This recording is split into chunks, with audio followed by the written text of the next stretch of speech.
maafisa wa polisi ambao sasa wameshika doria katika pembe zote za kaunti hii ya Kakamega. Katika barabara ya kutoka Kisumu kuingia mjini Kakamega tuliweza kuona vijana wa Gen Z wakiandamana maeneo hayo. Vile vile polisi wameweza tu kushika doria katika mji wa Kakamega, maeneo ya Muliro Gardens, vile vile huko eneo la Lurambi ambapo kuna shule ama chuo kikuu cha Masinde Muliro. Lakini kwa sasa hivi vijana wameweza tu kujitokeza kwa wingi katika shughuli hii ya maandamano ya kuweza kuwakumbuka wenzao waliofariki tarehe 25 mwezi Juni mwaka jana katika yale maandamano waliokuwa nayo ya kupinga mswada wa fedha wa mwaka 2024. Labda pengine mpiga picha yangu vile vile kama naweza onyesha tu ni kwamba kwa sasa vile nilivyoelezea hali ni tete katika kaunti hii ya Kakamega. Ukiangalia pembeni kule kuna vijana ambao tayari wameweza kuwasha tairi ambazo kwa sasa hivi tu maafisa wa polisi wameweza kuja na kuwatawanya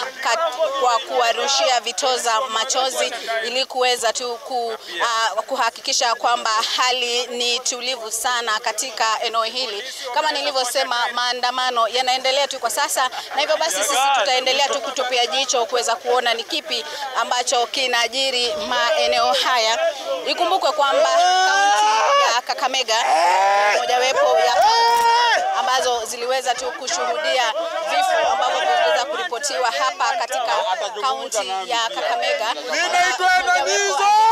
Alikuwa ni mpiga picha ambaye wapo aliyefariki alikuwa ni mama ambaye alifariki pale Gardens mwaka uliopita, na vile vile watu waliweza tu kuumia wakati huo, na hivyo basi ni swala ambalo tutaweza kutupia jicho na tuweze kuona ni kipi hasa ambacho kinajiri. Kama nilivyosema tu ni maafisa wa polisi wameweza tu kushika doria maeneo tofauti tofauti. Tumeweza kupatana na magari ya polisi yanaweza tu kuzunguka hapa mjini Kakamega, na wameweza kujihami kabisa kuweza tu kukabiliana na vijana ambao huenda wakaleta hali ya tatanisha ama labda pengine kuweza kuleta mgogoro ama vurugu hapa katika kaunti ya Kakamega. Na kama nilivyosema tu ni swala ambalo tutaweza tu kulifuatilia.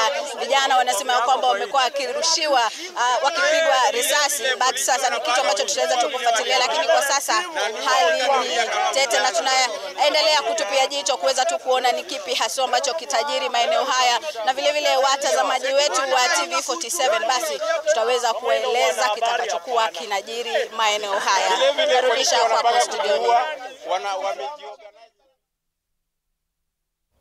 Naam, shukran sana Violet Auma ukitupatia taswira ya mambo yalivyokuwa awali, na ni matukio mtazamaji na vile vile matokeo ambayo tunazidi kukupeperushia kutoka maeneo